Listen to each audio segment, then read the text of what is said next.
আমি বিরোধী দলের নেতার সাথে একমত হয়েই বলতে চাই যে কথাটি কয়েকবার আমি রিপিট করেছি, আবারও আমি রিপিট করতে চাই, কারণ আমি মনে করি এটা উনি একটি ইম্পর্টেন্ট কথা বলেছেন যার সাথে আমি সম্পূর্ণভাবে একমত। এই সংসদ মানে পুরো বাংলাদেশ।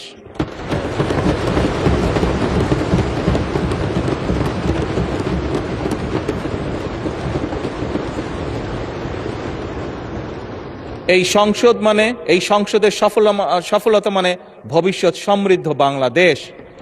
এবং মাননীয় স্পিকার, এটি সংসদের রীতি, সংসদের নীতি। মাননীয় স্পিকার, একটি দল সরকারে থাকবে, একটি দল বিরোধী দলে থাকবে।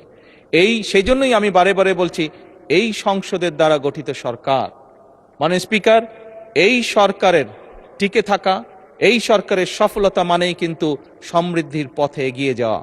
কারণ আমি বিশ্বাস করি এই সংসদ এমন একটি সংসদ যা বাংলাদেশের অতীতে কোনোদিন হয়নি। বর্তমানে সংসদ, বর্তমান এবং ভবিষ্যতে হবে সেটি হলো উভয় পক্ষ দেশের স্বার্থে আমরা একসাথে কাজ করব।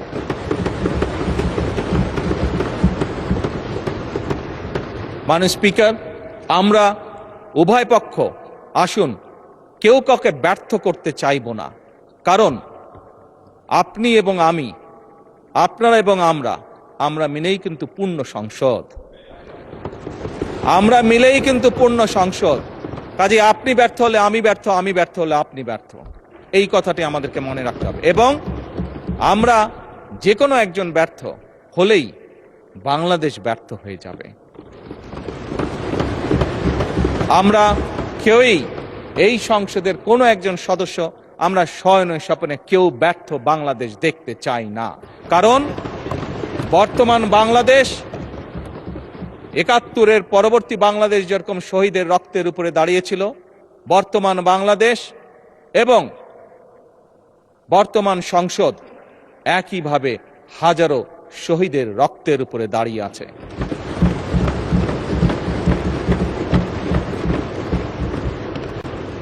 মাননীয় স্পিকার,